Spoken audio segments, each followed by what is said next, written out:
Hello, and welcome to our third session of Racial Justice through Reimagining Policing. This special event is offered by the Southern Delaware Alliance for Racial Justice and is the third in a series of special forums discussing reimagining policing and how we can create meaningful change here in Delaware. Tonight, we will have a discussion between our expert on policing, Dr. James Nolan, and 3 law enforcement professionals. These professionals will give us their perspectives on policing and their thoughts on how policing can be reimagined. I am Clara Licata, co-chair of our Advocacy and Legislative Committee, and I will be introducing our moderators and guests, and later we'll come back on to monitor the chat. This special forum will last for 1 hour and 30 minutes. If you like, before we begin, go ahead and put your name in a message to our moderators and panelists, and feel free to add where you are here in Delaware, or if you're in another state, or if you're part of an agency or organization. We are so excited to have you here tonight. In our first 2 sessions, we heard from Attorney General Kathy Jennings, state legislators, leaders of community groups, and impacted members of the public. Now, I would like to introduce our panelists for tonight. Captain Alice Brumley, Delaware State Police, Troop 7. Chief Keith Banks, Rehoboth Beach. Chief Thomas Spell Lewis. Dr. James Nolan, Chair of the Sociology Department at West Virginia University, who is the author of a number of books and articles on the topic of what real effective change in policing can look like. We had hoped to have Chief Pat Ogden of the University of Delaware Police, but he had an unexpected conflict tonight. At this point, I will hand things over to our moderators, Dr. Bridget Wolfgang and Dr. Jenna Deleterio. Both Dr. Wolfgang and Dr. Deleterio are members of the Alliance. Dr. Wolfgang is a clinical psychologist. Dr. Deleterio is a special education teacher. Thank you, Clara. Thank you so much. Well, I think we're going to start, kick it off with Dr. Nolan. Dr. Nolan, would you like to speak to why reimagining policing is so important right now? Yes, thank you. I appreciate the work the Alliance has put into this, and I appreciate being on a panel with these particular guests. These are leaders in the field of policing. And so what I'd like to do is just start. Can you see my screen, the racial justice? Okay. So to get started tonight, just briefly, what I'd like to do is not to reiterate a lot of the publication or a lot of the stuff that went into the first few sessions, but I do want to hit on a couple of points. And the reason why it's important that we say reimagining police and not just reforming police is because we want to be able to see things the right way before we can do the right things. And this is important. And in my classes, sometimes I demonstrate this by asking the question. Basically, I ask students to write this sentence: "The sun will rise tomorrow." And then I ask them to rewrite it so that it's correct. And they take a stab at it. They basically, some of them say, I think it'll rise tomorrow. Or, throughout history, it's risen in the morning, that sort of thing. But there's a number of people that sit with their arms folded, and I ask if they're working on it. They say it's already correct. They get mad when they're confronted with something that they believe is true. And so it's not until that I talk about Copernicus 500 years ago, and when we first understood that the sun is stationary and the earth is spinning, that it gives the appearance that the sun is rising. And I think a lot of the problems that we're facing in policing today is along these lines. There's the appearance that something is happening, but I'm not 100% sure that it's actually correct. So I'm hoping that we can have a discussion tonight a little bit about the experiences from inside policing. But with this in mind, what I'm going to tell you about. One of the issues that we've mentioned in previous programs is that racial disparities is not the result of a bad apple police officers. There's a tendency to think that it's the the individual, the bad apple officer, even if it's a large number of what they call bad apple officers, they might describe them as being bigoted or overly aggressive or something like that. What I want to show you is that if you look at the data, it's much more complicated than that. It's really it's out of conformity that these things are happening. And so I give you an example of racial disparities, and it's calculated this way. The number of Black people arrested or Black drivers or whatever the issue is over the Black population, number of white over the white population. So if it's a 1 means that they're the same, there's no disparity. A 1.5 means 50% higher for Black drivers or Black residents. 2 means the Black rate is 2 times higher, or it can be restated as 100% higher. So 2 times means 100%. So if you look at the 2019 data from the Delaware State Police on traffic stops, you see a racial disparity of 1.61, meaning that Black drivers are 61% more likely as a percentage of the population to be stopped, 3 times higher in Newcastle County.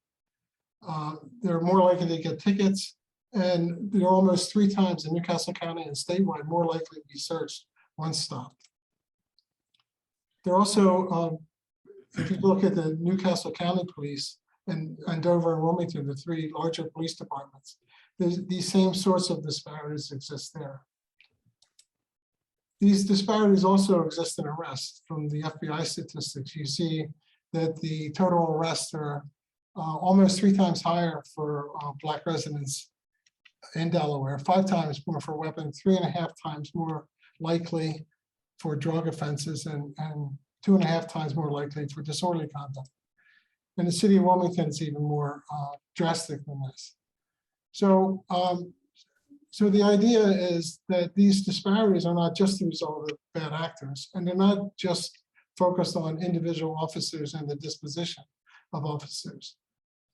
So in another special forum, one of the other special forums, I talked about the sociological view is that it's not the individual officer per se, but it's the disposition of the officer, it's the field, and it's the reward structure.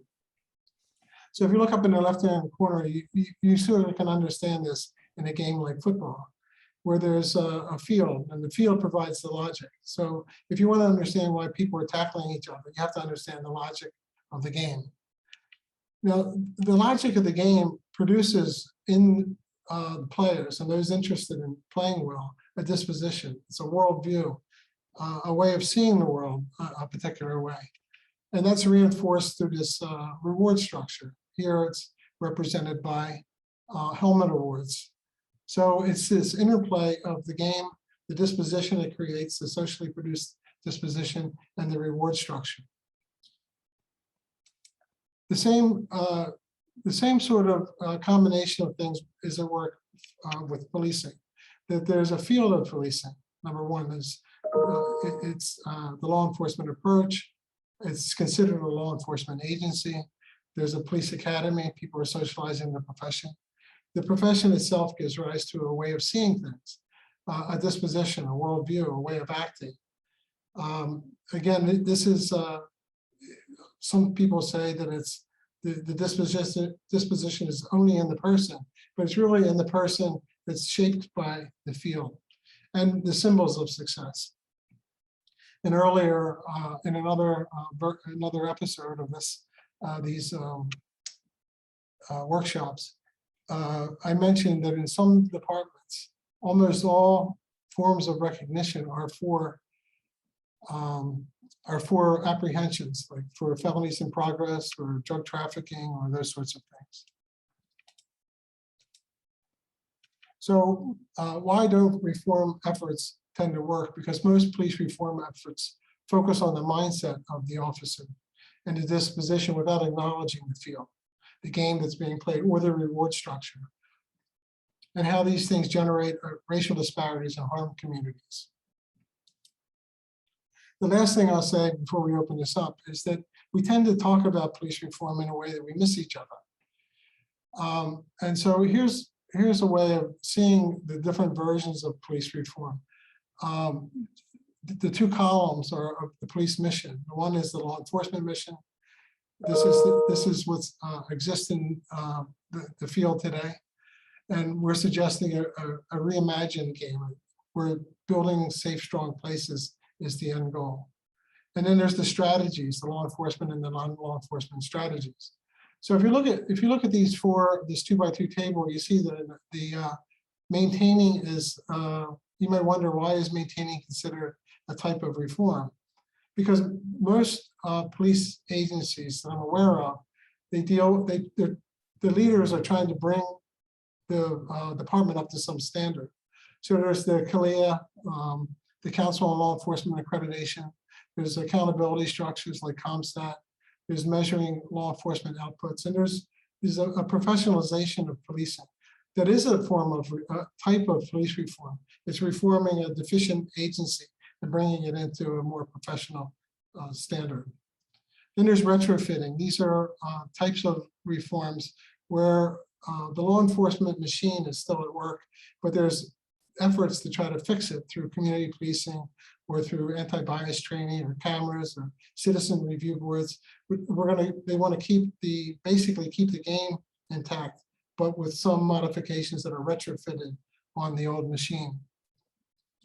Our attempts to reimagine policing are to say, suppose we shifted focus into a new game and thought about policing, the institution of policing, not as law enforcement, and not taking away the function of law enforcement, but saying primarily keeping where the safe, strong community was the outcome that every officer was striving for.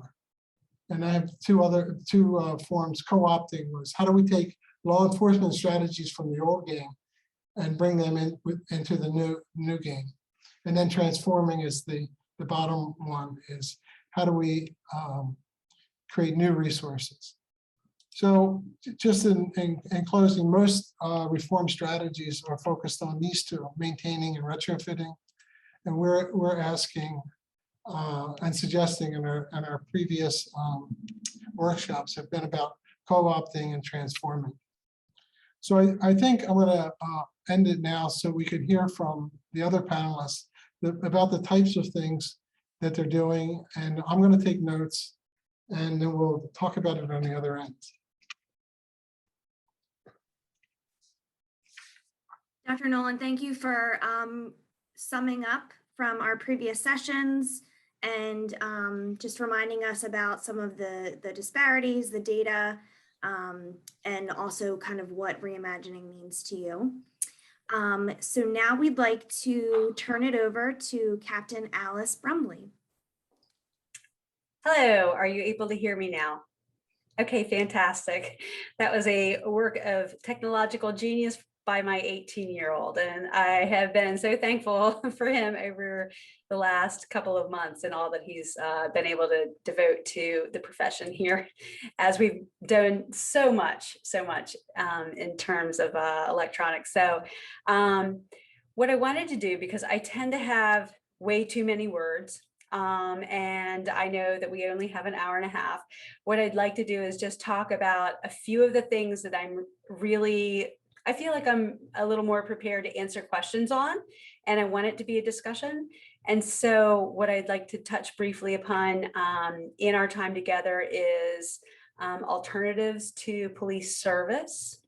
I'd like to touch about implicit bias training that the Delaware State Police recently underwent, factors in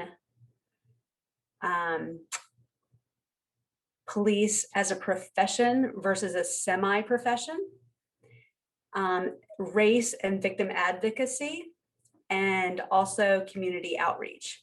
So those are my main 5 areas that I feel like I have some things that I'd like to share that I think might kind of broaden the conversation. But what I would really like to start with, though, is just acknowledgement that the Southern Delaware Alliance for Racial Justice has been such a fundamental part of developing the conversation in Delaware to create understanding and to share knowledge about what racism looks like today. I like to think of myself as an enlightened individual, but there are definitely things that I have learned over the years in participating with the Alliance. And I just really thank you for the invitation and including law enforcement as a voice in the discussion. And I also extend the greetings of Colonel Melissa Zebley and the executive staff. And what I would also qualify is that what I say during this session expresses my sole opinions from 29 years in the profession, but not those of my agency or my entire profession. So I just want to make sure that we're clear about that. It's just Alice talking, and it's fine. You don't have to call me Captain Brumley, just call me Alice, because that's what my mom and dad called me, and that's what my neighbors call me, and that's what I consider you. You're my neighbors. So thank you again, and I'll kick it back to our other co-panelists.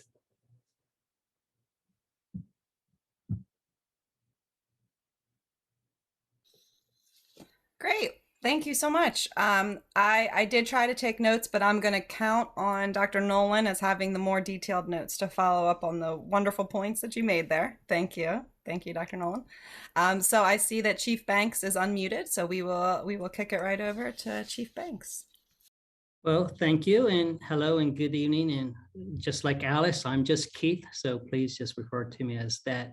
But let me just begin by saying how honored I am to have been asked to participate tonight. This is such an important and timely subject matter. So thank you for allowing me to join, as well as I want to acknowledge the Southern Delaware Alliance for Racial Justice.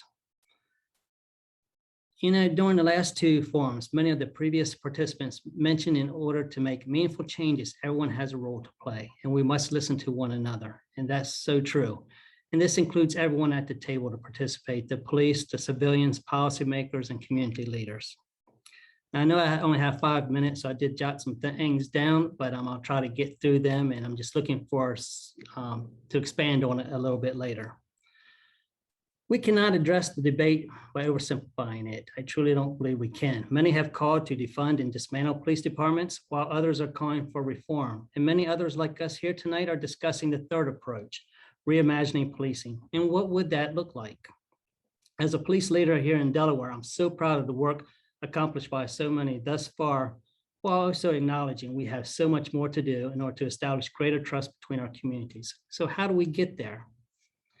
Unfortunately, as it was mentioned, Chief Ogden was unable to be here tonight, but I did borrow some things that he has said in the past, because I believe that that's to be true.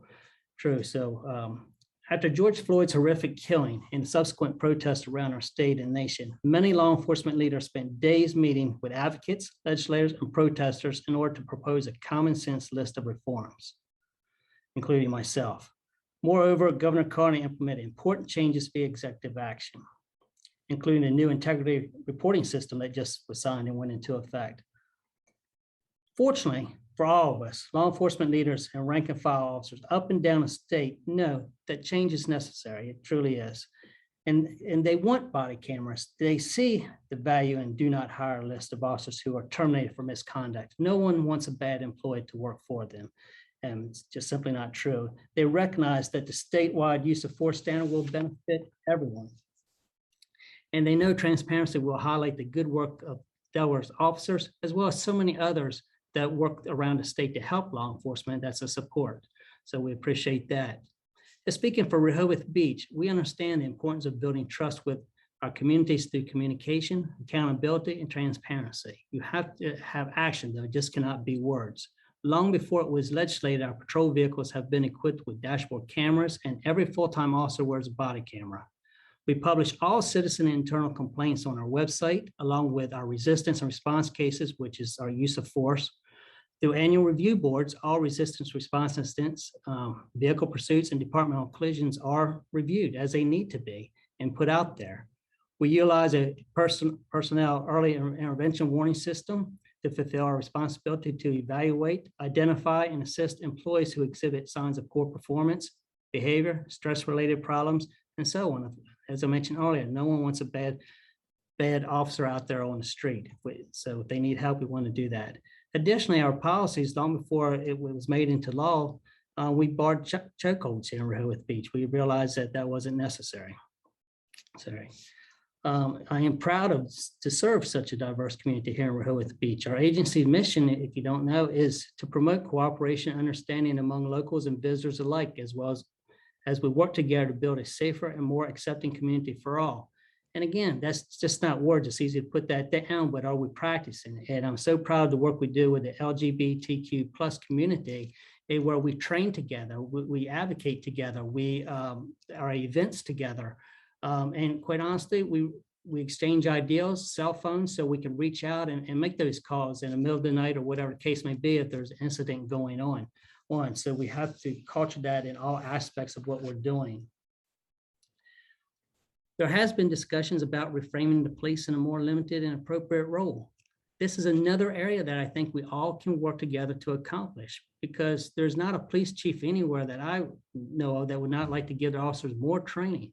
Unfortunately, it does cost, and we have to find out how it's going to be funded, but we can say that for all, especially state and government agencies. Yet our communities and policymakers have called upon the police to engage in activities that go far beyond our professional training, such as mental health, homelessness, substance abuses. I think we're getting better at it, but we have a long way to go on it. And in many municipalities like Rehoboth Beach, we're also forced to handle code enforcement. Things that we're not equipped to do, but we're usually the ones there at night to be able to be the first responder.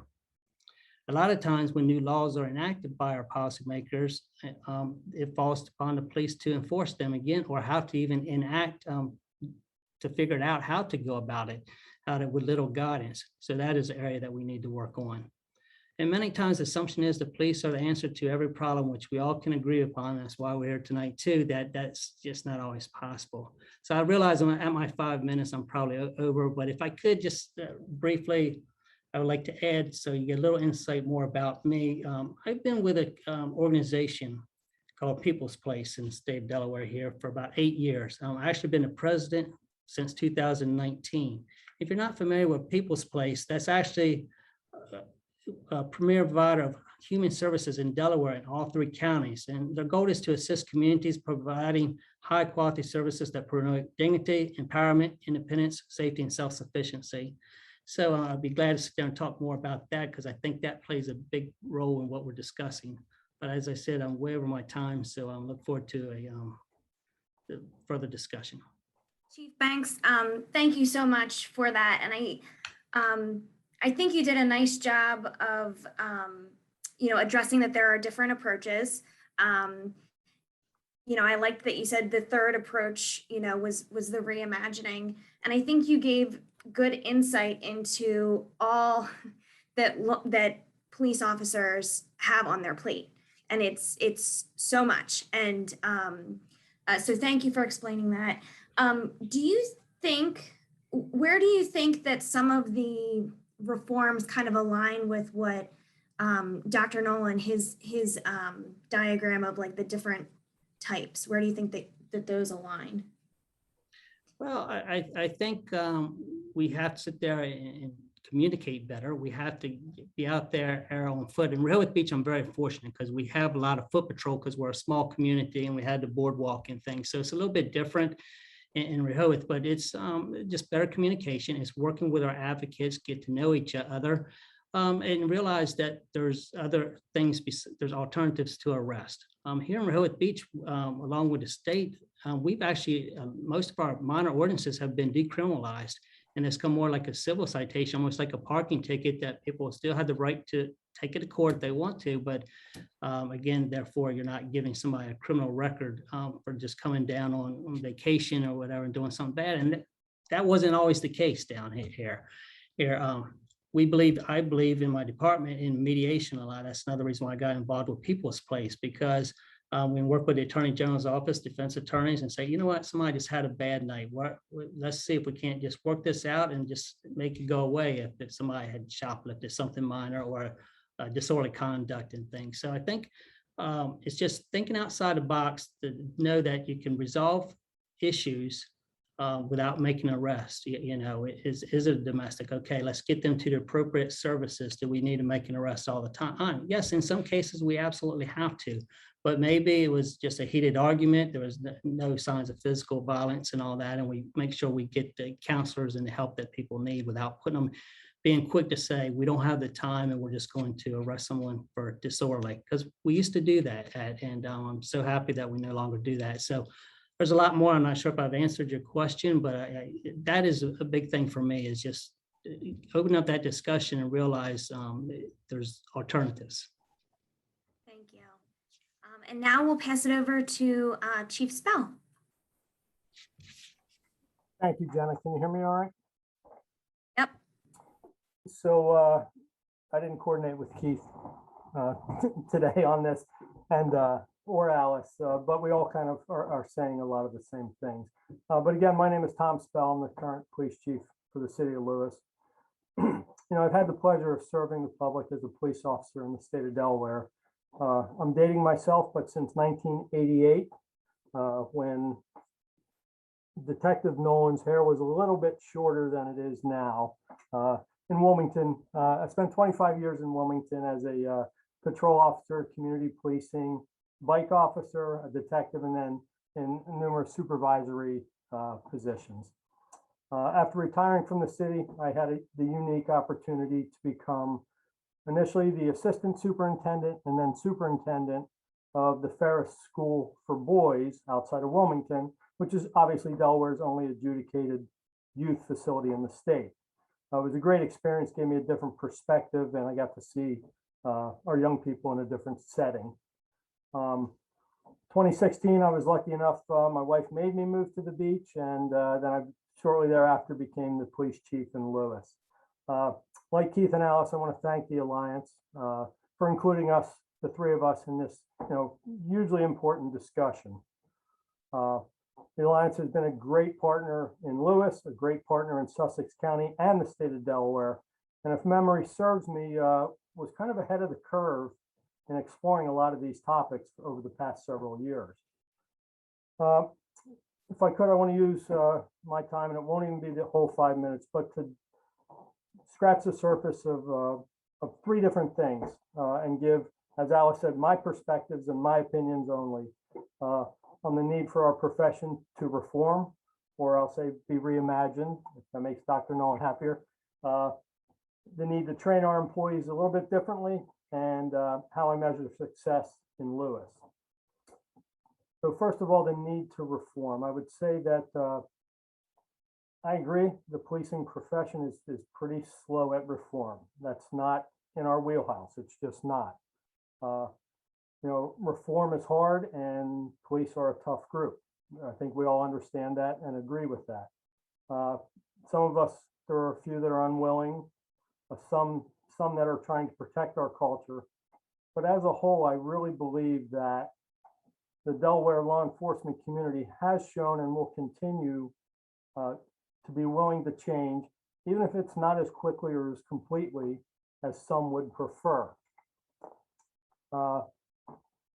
I would say that the Delaware law enforcement community is clearly ahead of the national curve, and we're just different because of our size, because of our closeness from most neighboring states.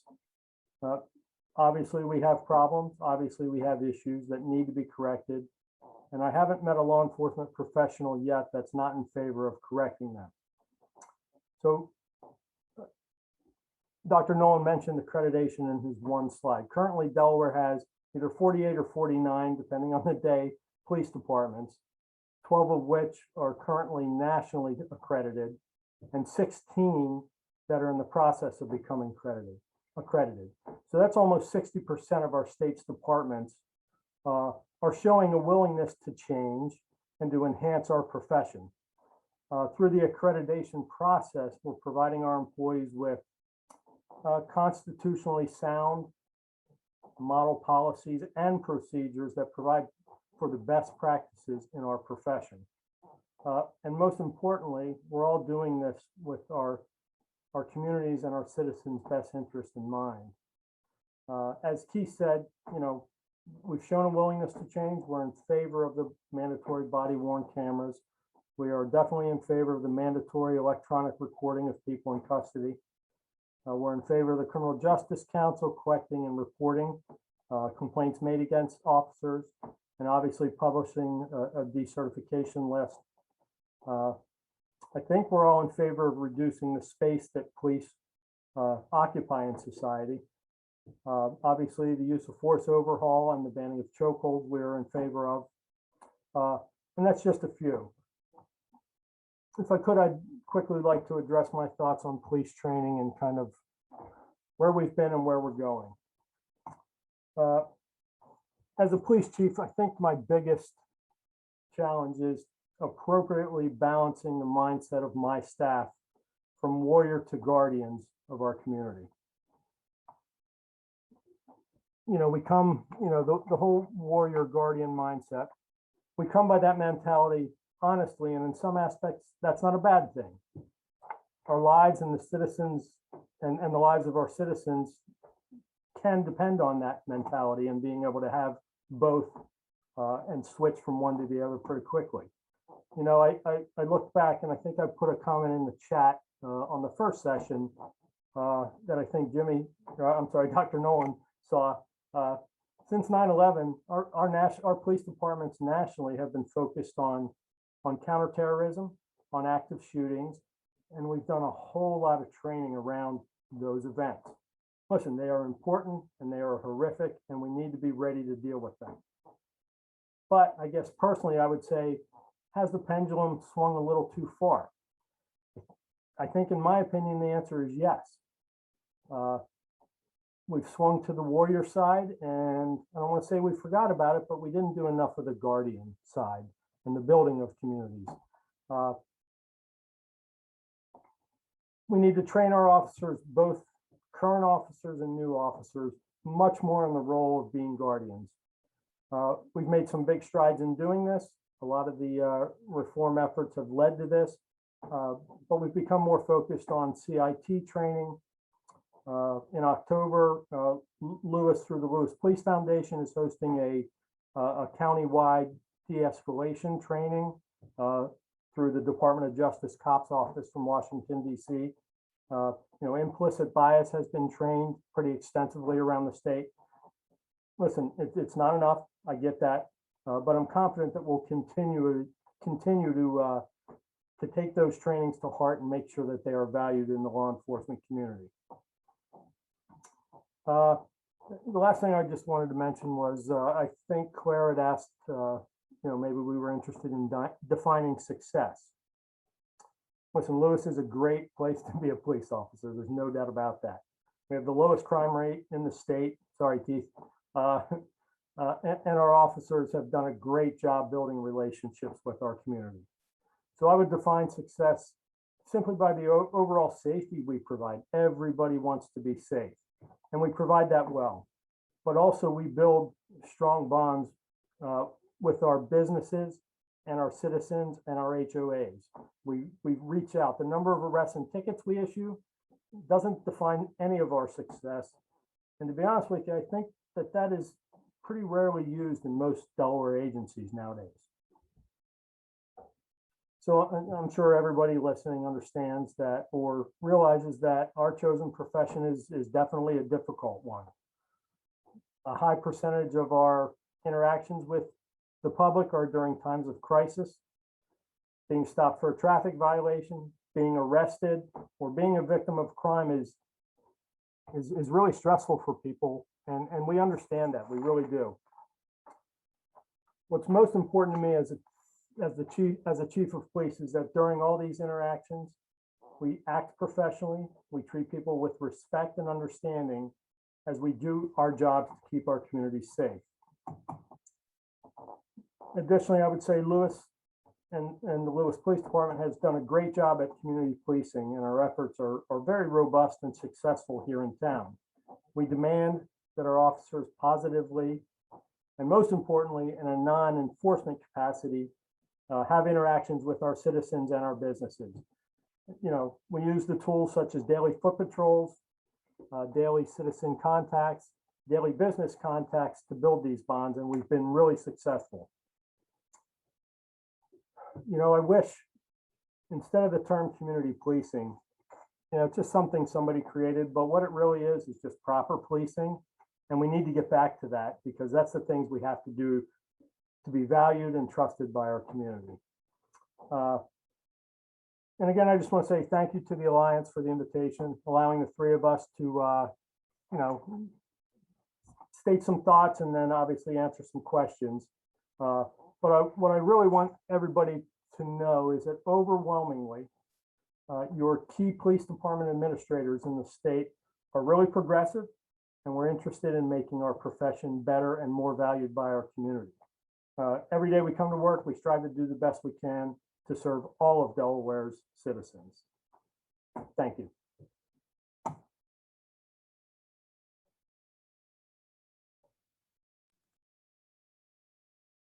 Thank you, Chief Spell.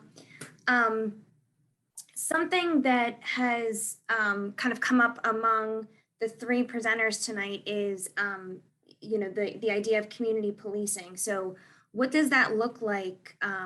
I mean, how do you kind of define community policing? I know it's changed over the years, and this can kind of go to anybody. I don't know who wants to take it, but.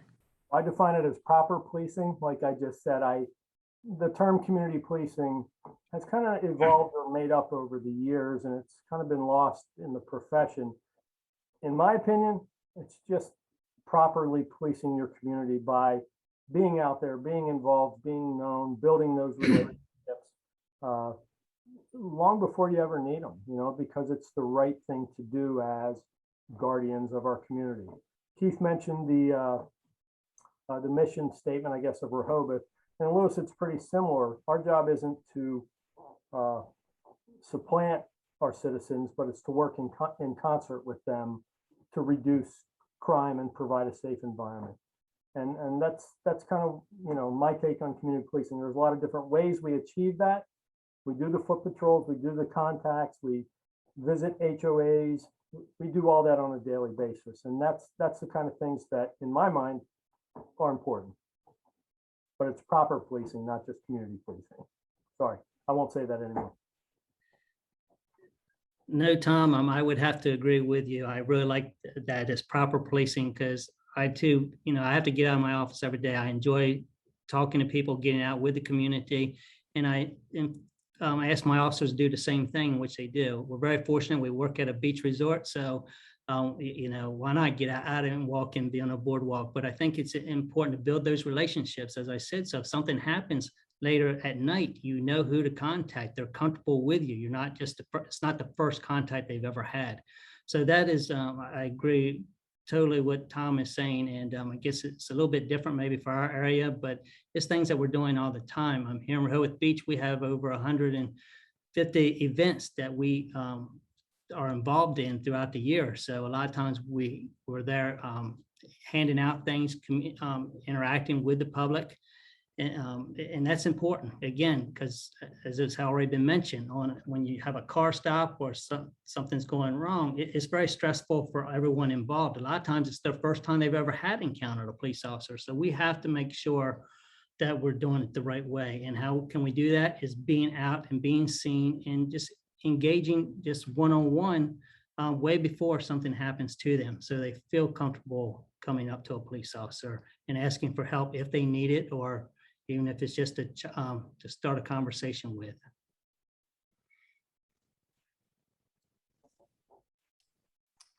I wonder if Captain Brumling was away in on this. I mean, it's a sort of a different experience probably in the state police. What does community policing mean in the state police? Absolutely. Thank you. Yeah, it's very different in a statewide agency versus a town or a municipality. So when I have 6 to 8 troopers answering 911 calls for 376 square miles, the opportunity to get out of the car and to walk around a development and to, you know, play basketball with children, that's very, very limited. So what we have within the Delaware State Police is a designated unit. So before I get into that, though, I would say a lot of what the other chiefs have said is very valid. So we affirm during our training, listen, treat people the way you would want your spouse or your grandparent to be treated if it was their first encounter with a law enforcement officer. They don't know what it means. They need to know that you care and that you're there to help them. So I would say I started my second master's over the summer, and that was with the University of Virginia. My first class was establishing and maintaining community dialogue. And I read so much about community engagement that I had never seen in my 29 years in law enforcement. I was amazed at how many resources there are out there. I was really happy that there are a lot of things that the Delaware State Police does right. We do ride-alongs with our applicants. We have the cadet program for our college-age students who are interested in law enforcement. We provide internships. We have the Citizens Police Academy for citizens who are interested or that we nominate. We have posts for explorers and trooper youth interest. We use social media and nextdoor.com along with our regular press releases. We do the coffee with the commander on a regular basis. We do community night out.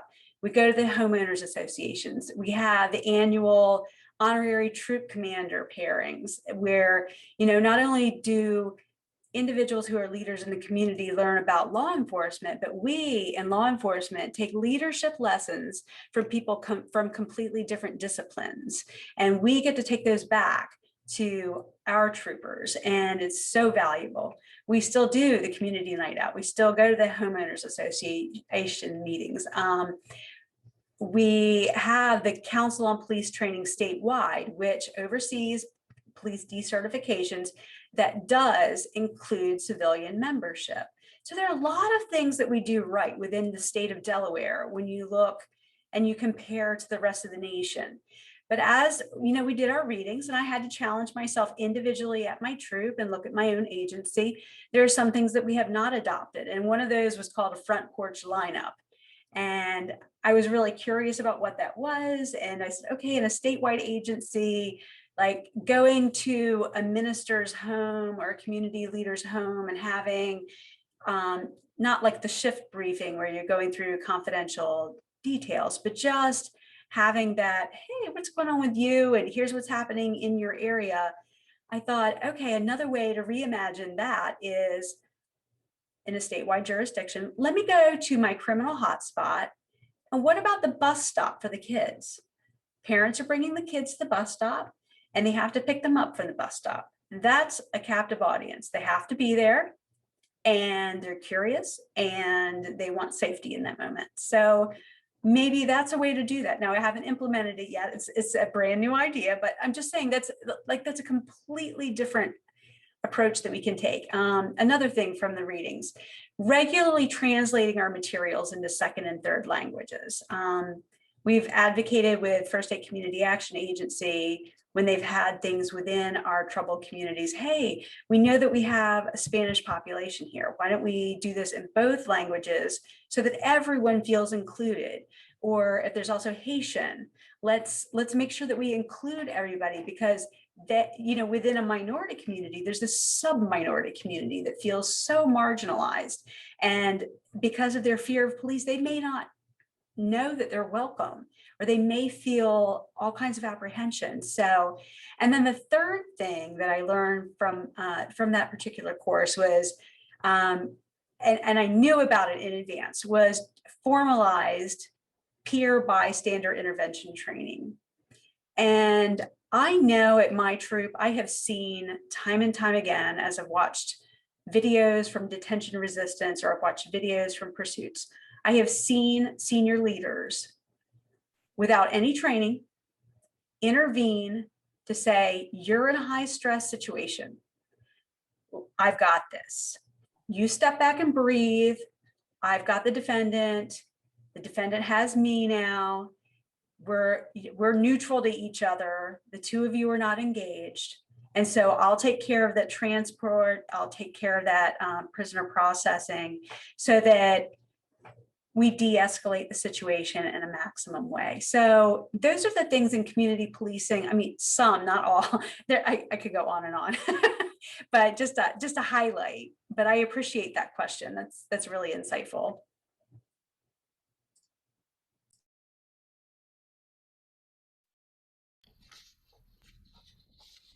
Go ahead, Bridget. I was just going to thank all of you. I'm still not going to use your first names. I'm not comfortable with that yet, but thank you all for your contributions. And Dr. Nolan, I was going to invite you to weigh in as well. I know community policing and engagement is a topic that you've talked about a lot. So would you like to weigh in on this as well? Yeah, I think first of all, I think it's really encouraging to hear some of the things that all three of you had to say about community policing. And I know Tom, because I've known him for years, is committed to the idea of community policing. In my work over the past 20 years, we've shifted the question from what works in policing to what keeps communities safe. And it's not just the relationship between the police and the community, but it's also the relationships between the community members.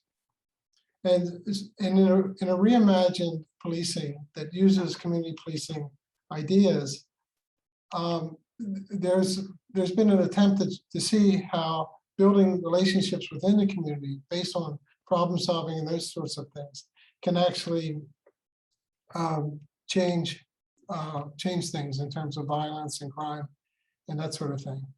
So one of the problems that I've seen around the country, not just in Delaware, is that there are enlightened people that are doing community policing, and it's a specialized unit.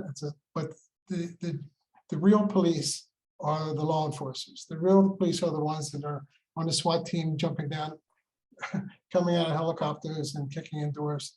And I'm not saying that that's how it is in your places, but there's a mindset in policing. The way to win awards, the way to be seen as a good cop, is to be a good law enforcer. And so community policing is seen as something else. Maybe somebody wants to weigh in on that. Well, Dr. Nolan, I think I would say that you can be both. You can be a police officer that is very good at their job and arrest bad people. But you can also be a great community police officer, and I don't think you can only be one or the other. I think the challenge is to get police officers to be able to do both and do both well. Some are real high performers in one area, are usually not in the other, and that's really the challenge. So I think you can be both. I mean, I think as we strive to keep our communities safe, yes, it's important that we arrest bad people for bad things and protect, Delawareans. But at the same time, I think we could also be able to flip that switch quickly and be really good community policing officers. So I don't think you can only be one or the other. And Alice, you shouldn't have mentioned the bus stop meetings because I'm totally stealing that. I like that. Come on. Right. Yes. First day of school, we're going to be there. Tom, let me push back just a little bit on this, just because I do recognize that it's not necessarily the case that officers, they can be warriors and they can be guardians and they can be partners in terms of problem solving. So there's a variety of aspects of this. But in terms of, if you think of it in terms of a game and how young officers come into the profession and they see themselves as the good officer,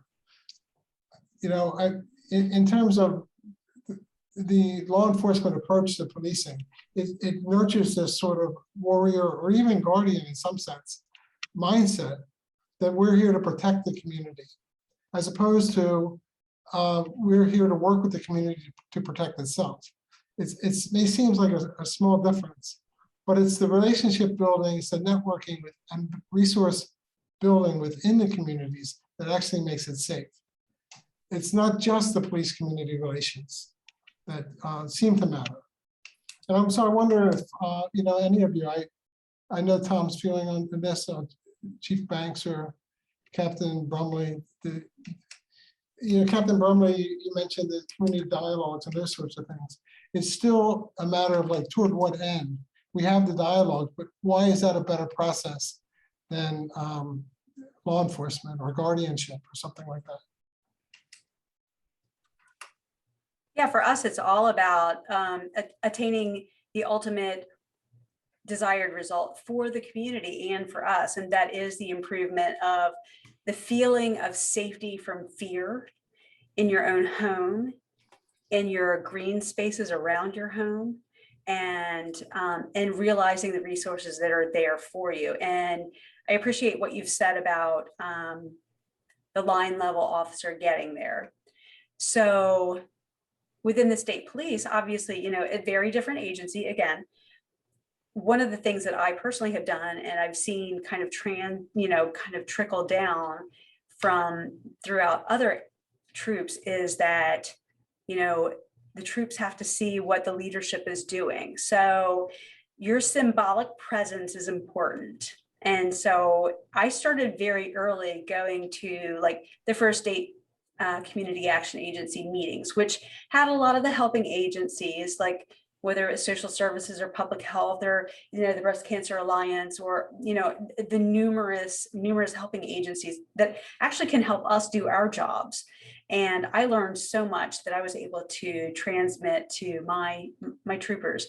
But even when it comes to the homeowners association meetings, like your most important communities, the ones that are the most troubled, they don't want to just see some designated community outreach officer, although that person goes. They need to see somebody from the troop administration who makes decisions. And that's why I go. Or if I can't go, I ask one of my lieutenants to go, because it's that important. And so, it takes time.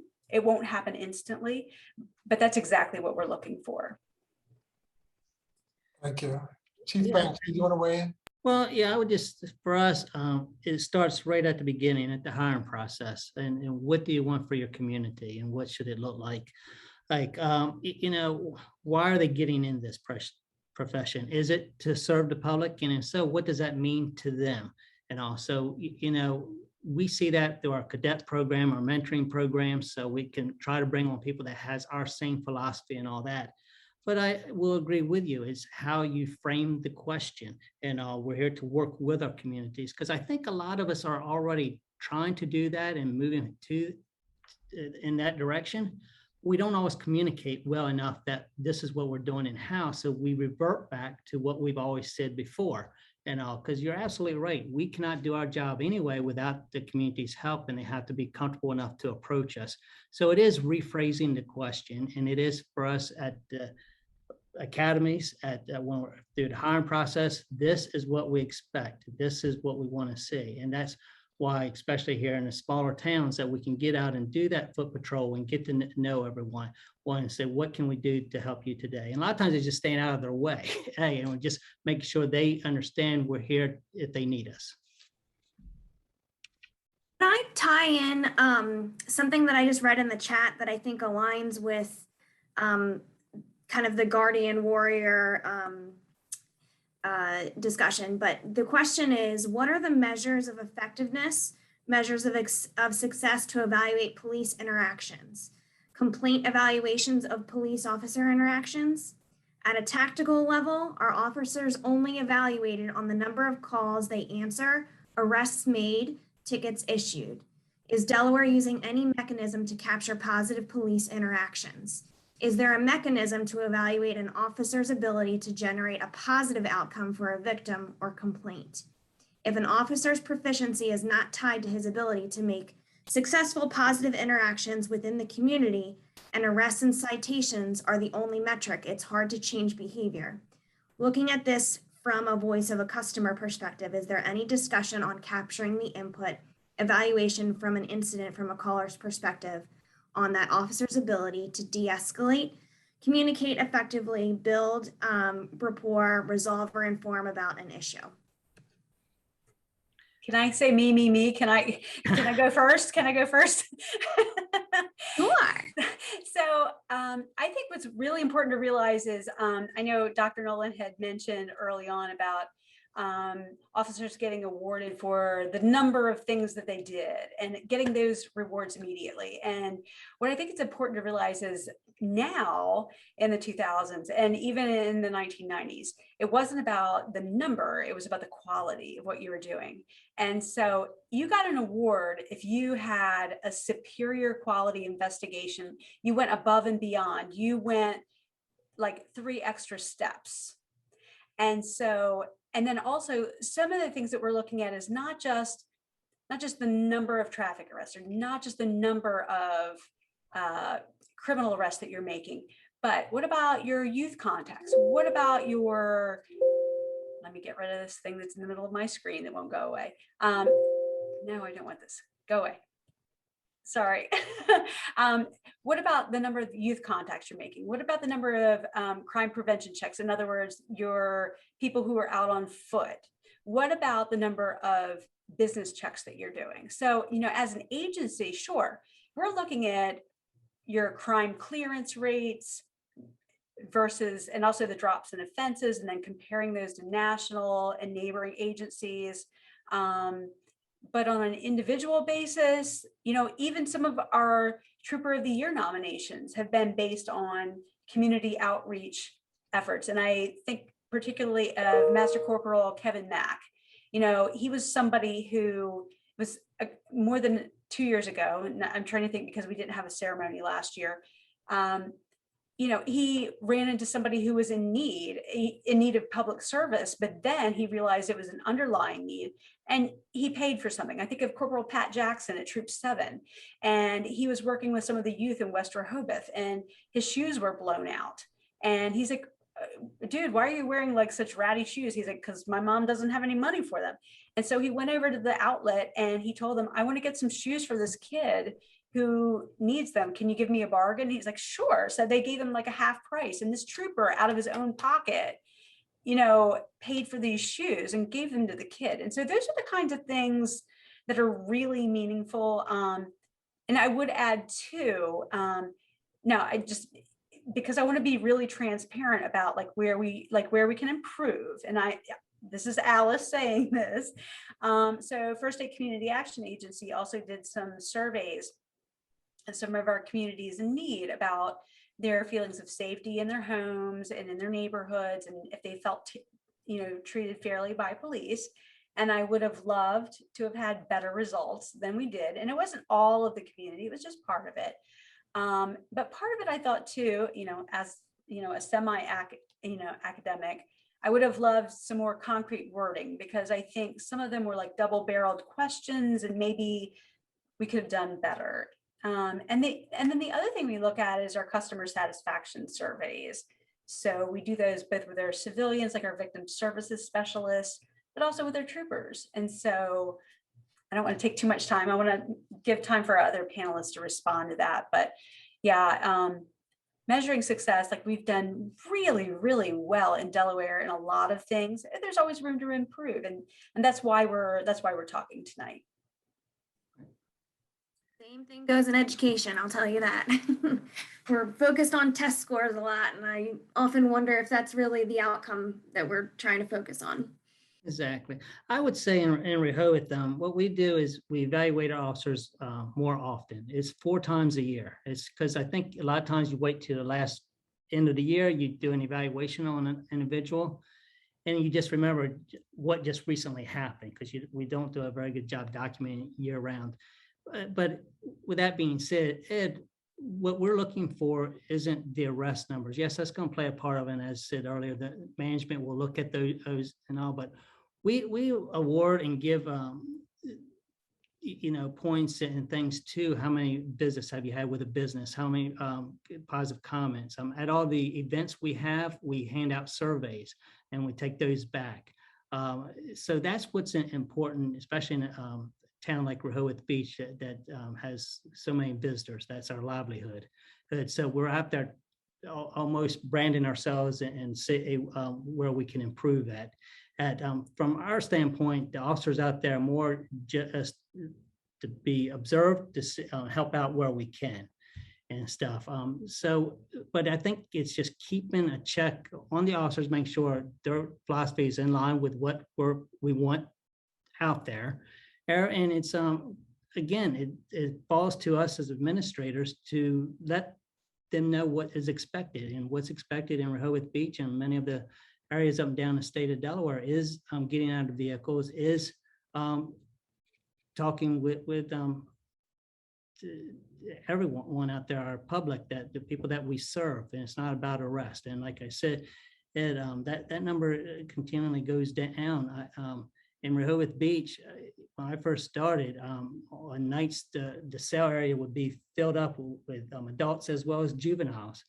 We just got it federal audited with the juvenile council, and we only had 12 people, 12 juveniles all of last year. So that number has gone down. 12 too many. I understand that, but we're trying to make sure it's decriminalized to see if we can't work things out. And I think that's how we evaluate our successes in our personnel here in Rehoboth Beach.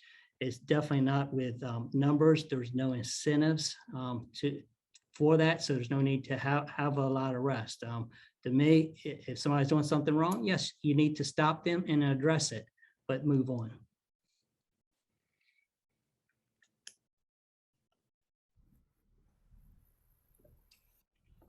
Tom, did you want to weigh in on this?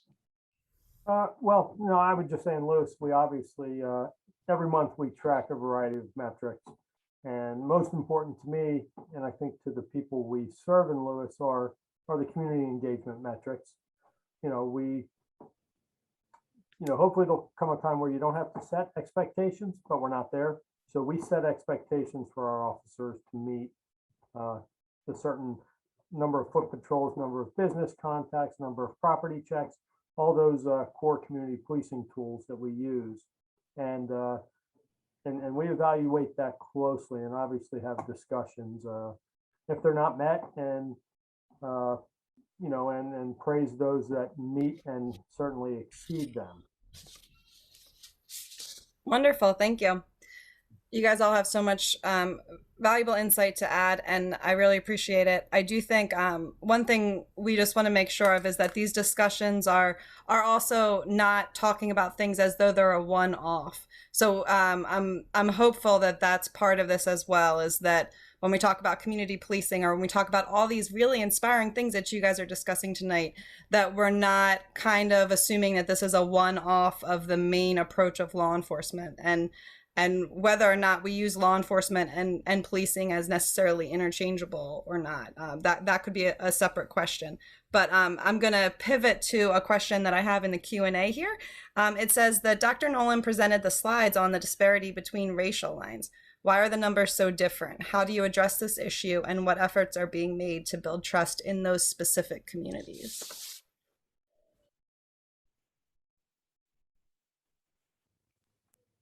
Could you actually show those? Could we put those statistics back up, maybe?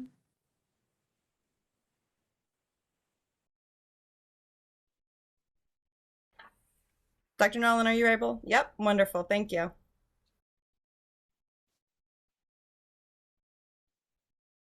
Alice, is this something you want to take just because you're more the statewide? Because those are not going to reflect the numbers we have here in our community.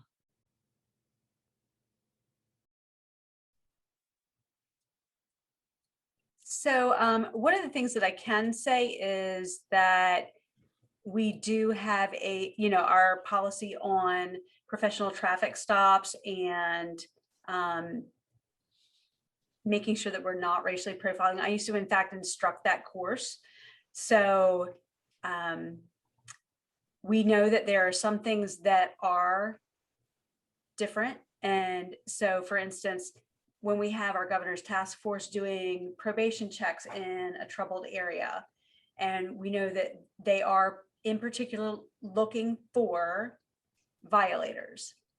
Sometimes the traffic stop is the way to get to that violator. And so sometimes that inflates our statistics. If you were to look at truly from a statistical standpoint, it's one of those areas where we do study on a regular basis to make sure that we're doing what's right. And we do train not only our recruits, but also, we lost our slide. That's okay. We train our recruits, but also on an ongoing basis with our folks. And our colonel is in specific by policy now reviewing that. So that's how important it is to our colonel by policy. And that's not a requirement. That's something that she has chosen to do. And so that's something that's new. In fact, I read it in our policy updates within the last month. So I think that that's a real testament to the strength of the commitment of our executive staff to make sure that things are being done fairly, equitably, and across the board. So. Thank you, Captain Brumley. We have a note in the chat. This may be a time to ask you a little bit. You mentioned at the beginning about implicit bias training and what that involves and what that means to you.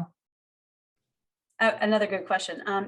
Yes, so within the last month, I went to the implicit bias training, which again, so under the Council on Police training requirements, we have a certain number of required hours aside from our firearms that we have to participate in. And so each agency gets to choose, like, what are those, 16 or 24 hours going to look like?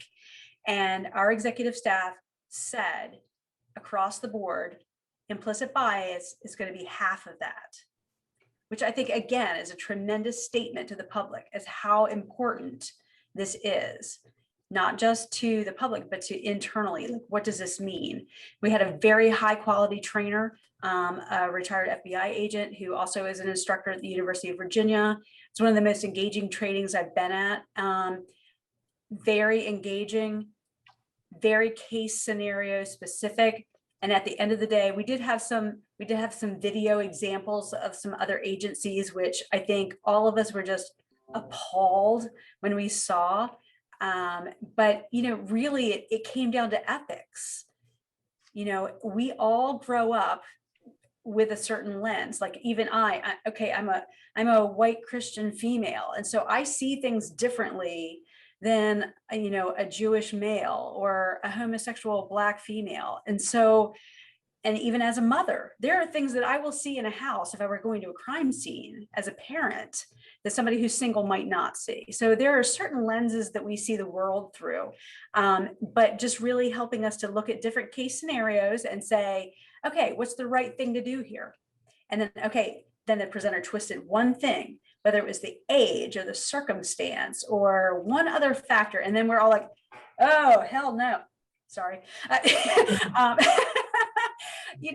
I think, there is a lot going on in the training venue. And I was very excited by that. And, we probably could have gone another 8 hours and gotten more specifically into race relations because, going through. Captain Brumley, your volume is very low on my end. I don't know if it did that to anybody else. Okay, it looks like it did.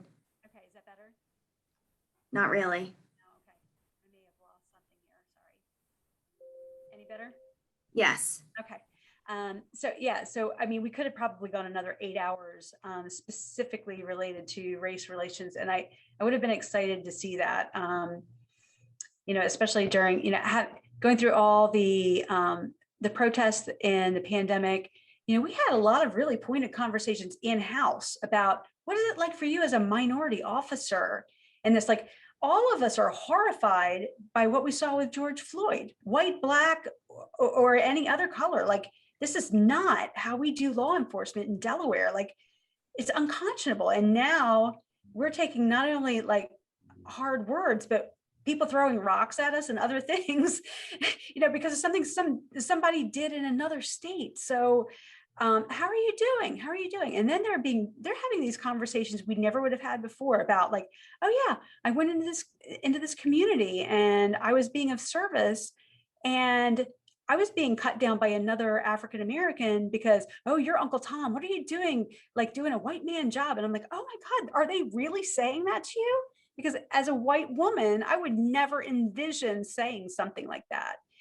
And then, I give the example, one of my Black sergeants said, oh yeah, on top of that, even when I'm off duty, I'm having to deal with this too. Like, I'm going in to pick up a prescription in the pharmacy and, this little white lady is, smallest little movement. She just tucks her purse in a little tighter when she walks past me. And she doesn't realize that she's even doing it. And she has no idea. I would give my life for you. I would give my life for you. And you don't know that. You're judging me based on the color of my skin. And I'm thinking, What about our minority officers? When do they get a break? When do they get a break? And so that's where, in my heart, I'm like, the right thing to do really is to just, to have those hard conversations with our minority officers so that not only do they feel safe and included and understood in-house, but hopefully at home and out of house, and that their families also feel supported. So, all right, sorry, I monopolized again. Too many words. You did well. I have a question. So I'm just thinking, as a teacher, in education, we often have similar disparities among our, children of color who are disciplined or, punished in some way. And, yes, yes, we have, the training about bias and, sensitivity and cultural responsiveness, but I'm wondering to what extent anyone thinks the system itself is kind of creating the same results as opposed to the individuals.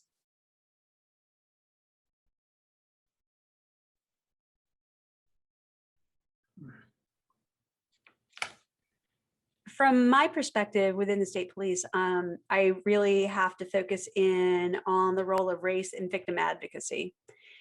And this is going to be a little upside down.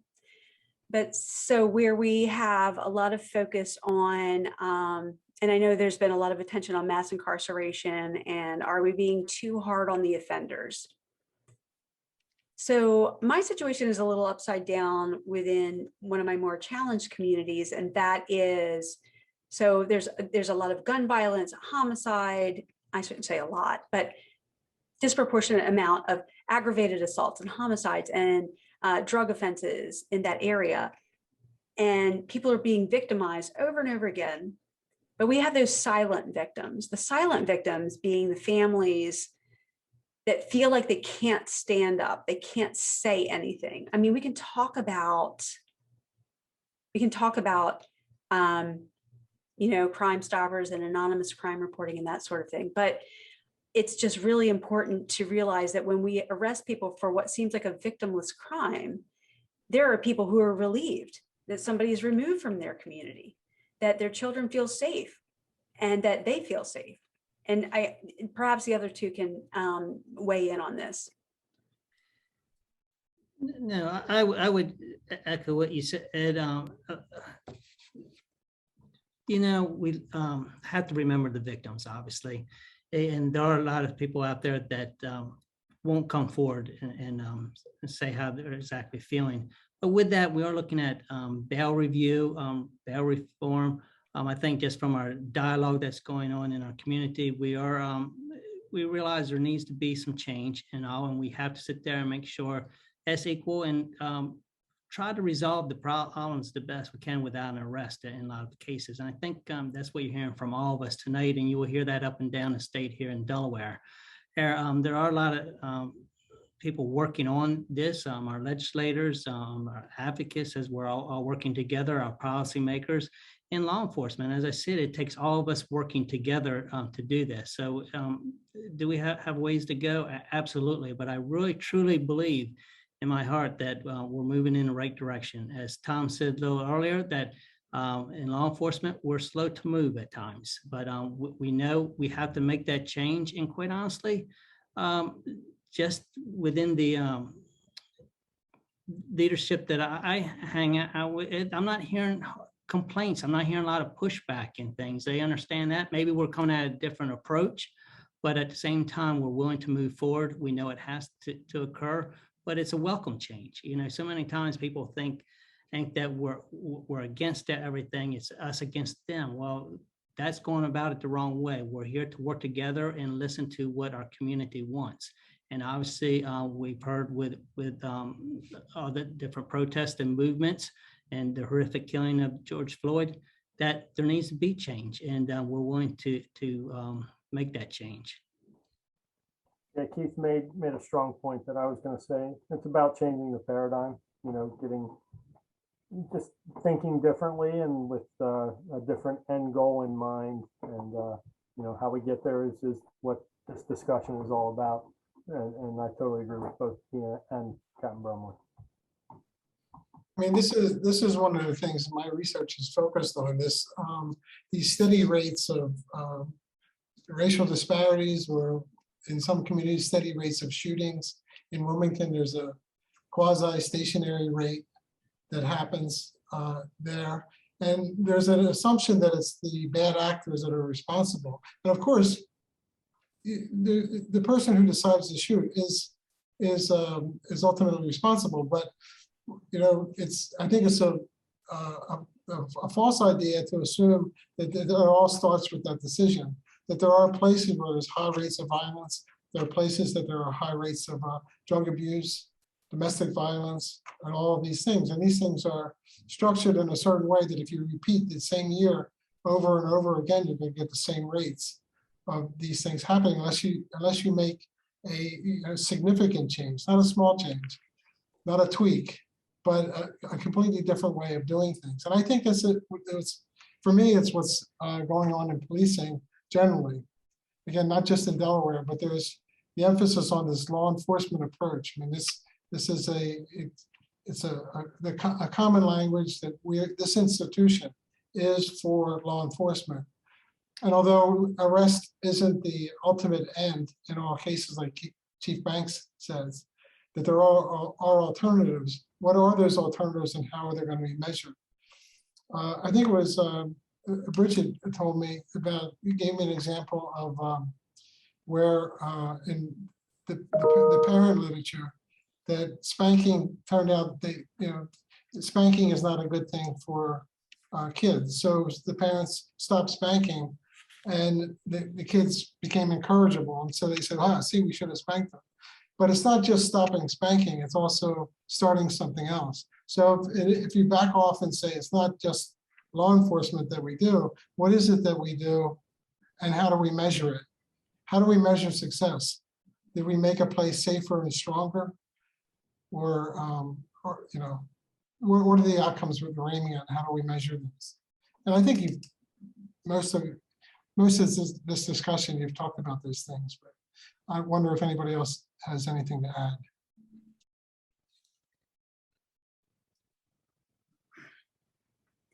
I can add really briefly that as far as like other options, as far as incarceration. So we did a pilot in Troop 3 in Kent County, and now it's a Troop 7 in Lewis, a pre-arrest diversion program. So if we have a crime that occurs where clearly drug addiction is at play, it's just shoplifting, it's intoxicated disorderly, it's something along those lines, a drug-related burglary, I'm looking for money for my next fix. We have this diversion program. We have somebody from DCM, a program manager that is on site in the daytime that we can connect that person with, or give them the resources and give them the opportunity later. And so one of the things that's been phenomenal there is even Lieutenant Skinner, he's one of our deputy troop commanders at Troop 7 in Lewis. He's been very committed to drug enforcement throughout his career, but he sees the big picture. So if he hears an officer, a trooper has somebody in the cell or they're being processed for something like that, he personally goes back there and says, hey, we've got somebody right here that can connect you with treatment. Are you interested? If they're like, my ears are open, I'm listening to hear, I'm willing to hear. He will bring that treatment provider back, the care manager back. If they create a plan and that person is willing to stick with it, their charges can be deferred. And as long as they don't reoffend, it can go away. Not for a DUI, but for non-serious offenses. And so as of the end of July, this started in January, as of the end of July, we had 101 referrals, 101. So 49 of those actually entered the program. And that doesn't mean they necessarily completed, but 49 at least entered the program. So half of those people were willing in that moment of crisis to seek other revenue or other avenues. And so that's through a memorandum of understanding, but that's just an example of some of the possibilities. And maybe some of our other panelists have other examples of things that are working for them.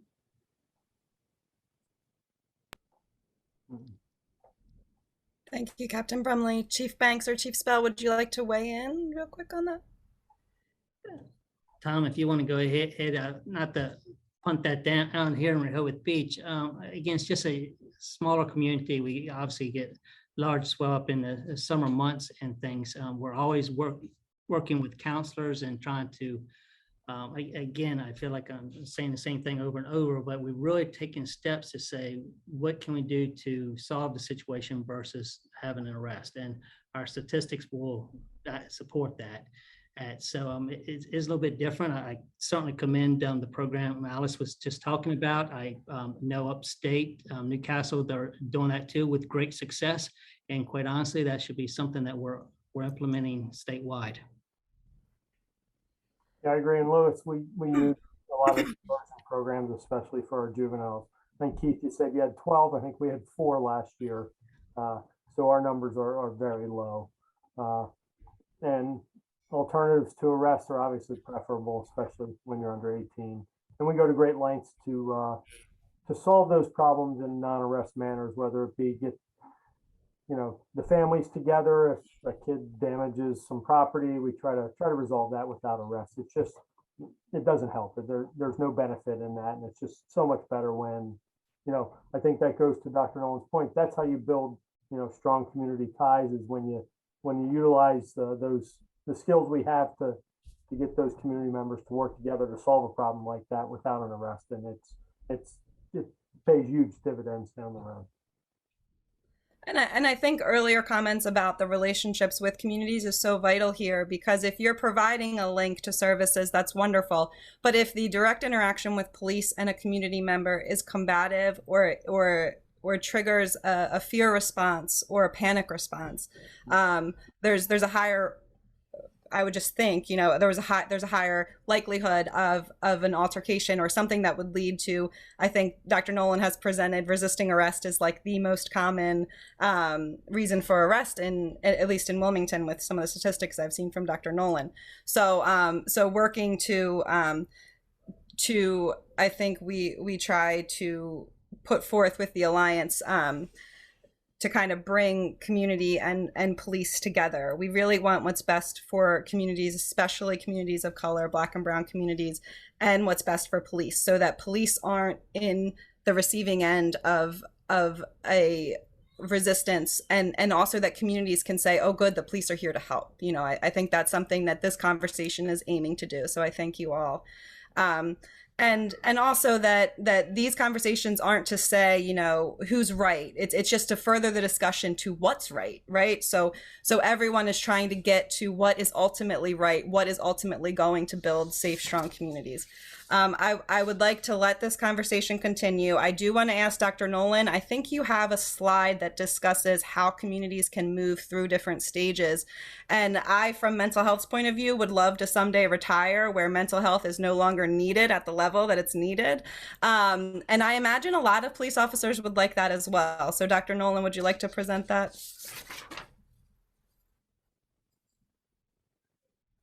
Sure, here you go. This is, Tom probably has seen this before, but this is something I developed about, in the early 2000s, and since then I've been doing some work in terms of community dynamics. And it basically goes like this: that if you can, this is really like a roadmap for a revised or reformed policing, in a sense that the end state is a strong community, and that means high levels of interdependence, that the community knows and watch out for each other, works with the police, not just dependent on the police, which is at the lower end. That this dependent neighborhoods, or these are places where the community members just rely on the police and they don't know each other, they don't watch out for each other. And then there are places where there's high levels of conflict between the police and the community. These are the contexts in which drug abuse, violent crime occur. And a lot of times the police are well-intentioned law enforcement strategies like jump out squads and Operation Disrupt and those types of things that actually create the types of conditions where crime will thrive. So if you think of it in terms of this vertical axis is this level of interdependence versus dependence and low and high crime rates, you can place a community at a particular place. So say, for example, you're at a starting point that's a relatively high crime area that the community is either dependent on the police or in conflict with them, this is the place to start. And a successful strategy might be something like secure then organize, to do some law enforcement type things, but not as an end in itself, but as a beginning, the beginning of a movement toward organizing, building relationships up into the responsive quadrant where there's more people and more resources involved. And then a strategy of systems planning and coordination. We're now armed with people and resources to move ahead, coordinate those resources toward building the strong community. The benefit to something is like this is it uses a lot of the some of the traditional methods in policing, but it's toward this new end, this strong relationship, this strong community. And the vulnerable one, just to say briefly, if it's a low crime area and they're not interconnected, we say it's vulnerable. It's like a body with a weak immune system. If something is introduced, then perhaps it'll get sick. So a strategy is substitute and sell. So under strategies like data-driven models, places with low crime rates don't get much police activity. But in this model, the police would work with the community to substitute a crime as the issue and pick something else that the community is interested in, like a daycare center or a playground or something, and get involved. Typically a non-police issue, but it's ultimately toward building the strong community. And so this was, this is just an idea of rethinking policing that keeps law enforcement, and there's an understanding where some places are not safe and not ready to act. But if the police go into it thinking, we can move this community toward the strong quadrant, perhaps that would be a better way. I did want to break in. Time is getting a bit short, and we don't have an actual limit on our session. And if people are able to stay a few minutes later, that's perfectly fine. But I did want to address a question in the Q&A. And that was, we see that the Fraternal Order of Police as a strong union with great influence, with state legislators being most in opposition to police reform. What is it going to take to make change at the rank and file level?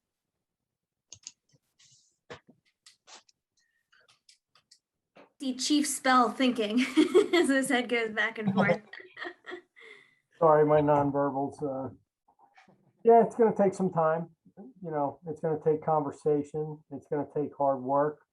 This is, changing our policing culture is, it's a huge task. It's going to take people like Alice and Keith that are progressive, that are willing to listen and to modify approaches to best fit their community. It's going to take all of that. And, there's no, I was a member of the FOP, as was Dr. Nolan. They do a lot of really good things, and they do some things that aren't really good for us. But they're not necessarily the bad guy. Obviously, it's important that we bring them to the table. Like Keith mentioned, hiring practices, training practices, and how we modify our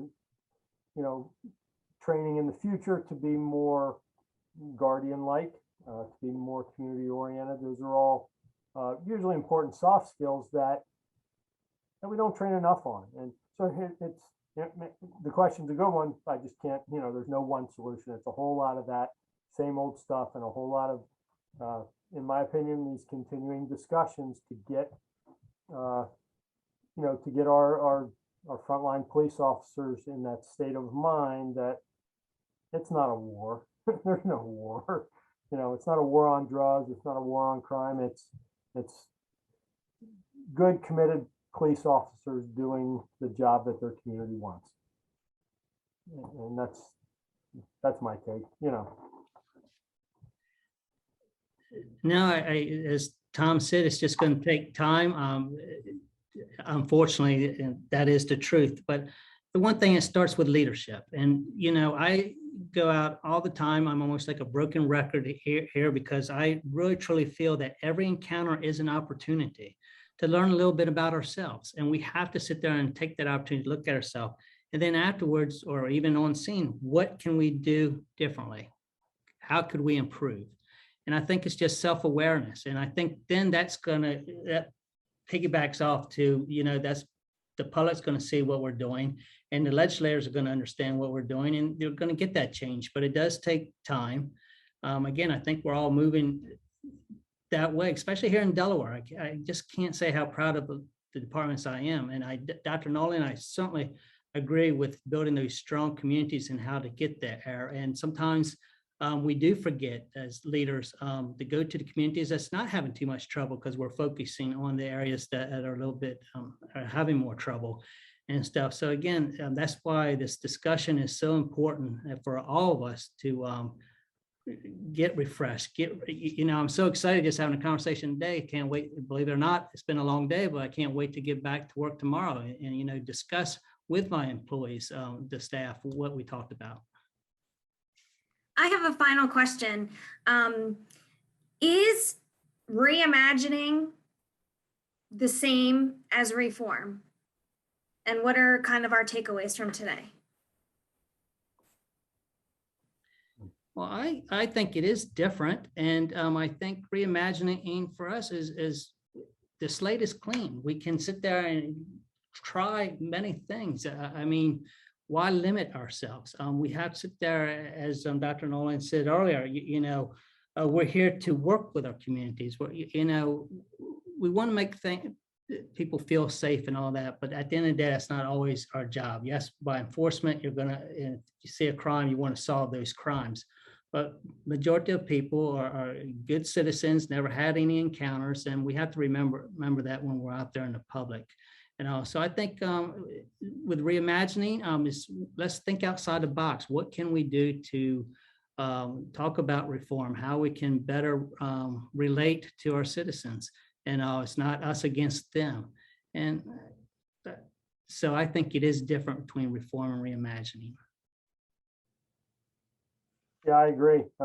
Reform is easy compared to reimagining, in my opinion, but it's a noble pursuit for sure. And I think one that most police administrators are okay having and trying to get there. It's going to take time. It's going to take a lot of time. Reform is easy compared to reimagining. Reimagining, you're tearing pretty much everything we know down, and you're rebuilding it in a different manner, which could be really good.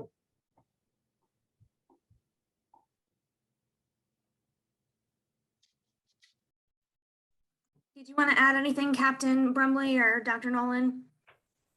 I would just say, yeah, I think when we think about reimagining, there are things that the public imagines that police can or will do, and some of it's realistic and some of it's not. And then there are some things within law enforcement that we would love to reimagine, since the majority of our time is not involved in law enforcement. It's involved in conflict resolution and non-criminal activity. There's so many things that we would love to give away. We would love to have reallocated, but right now the infrastructure does not support it. Our mobile crisis workers and our emergency responders, our social work construct, they're not equipped for it. They don't feel comfortable going without us. And so I think being able to have this conversation and to blend the two is really the secret to making reimagining work. I certainly agree with that. I think that reimagining is different than reform. Earlier in my career, I talked about police reform, and I realized that a lot of the officers I talked to were not, in my mind, I'm not cheapening them at all, but they weren't thinking big enough. They wanted small changes, and so we know a lot about what makes communities safe. These dense networks of support. This is true in all areas. In the drug treatment area, we know that offenders are more likely to offend when they're disconnected from people. So how do we build the types of relationships? So imagine, to me, imagining policing as a mechanism for building relationships, for strengthening these networks inside communities as an outcome of policing is really exciting to me. I think it's a great time to be in the field. And I certainly appreciate our panelists today because we couldn't have picked three better ones. Thank you. I certainly appreciate that. Yep, definitely. I extend that appreciation as well. Thank you all so much, and thank you, Dr. Nolan, as well. I know that when we set out to do these series of special forums, we set out with the mission of hoping to create a dialogue that would move us forward in curing the estrangement between police and communities, especially Black and Brown communities. So I hope that this discussion tonight is helping to move that forward. I do think that the discussion of bad apples is an interesting one because I like to talk about systems, and if we have bad apples growing out of certain, policing methods, and if we have bad apples growing out of certain communities, what happens when we take those bad apples out, but the tree is still growing? The same apples are going to be produced. So we want to take the time to really look at the system that we're putting in place. So I will extend my appreciation to all of you, and then I will kick it to Jenna and then Clara to wrap us up. Thank you all so much. Thank you. And Bridget, did you want to, did you want to say anything about next steps? Oh, so we are going to have a fourth installment. The special panel is going to have a fourth session, and we don't have a date set for that, but anyone who's viewing this is hopefully on our mailing list, and we will be sending that out.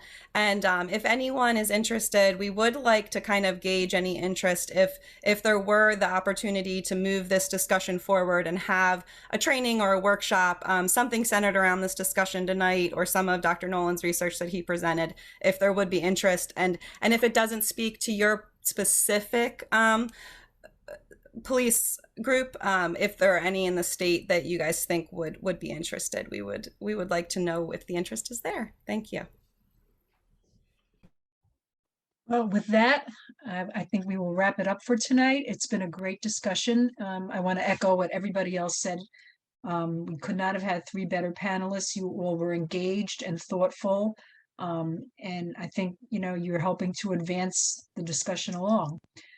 So with that, I will say goodnight. And as Bridget said, stay tuned for information on our next special forum. Thank you for participating.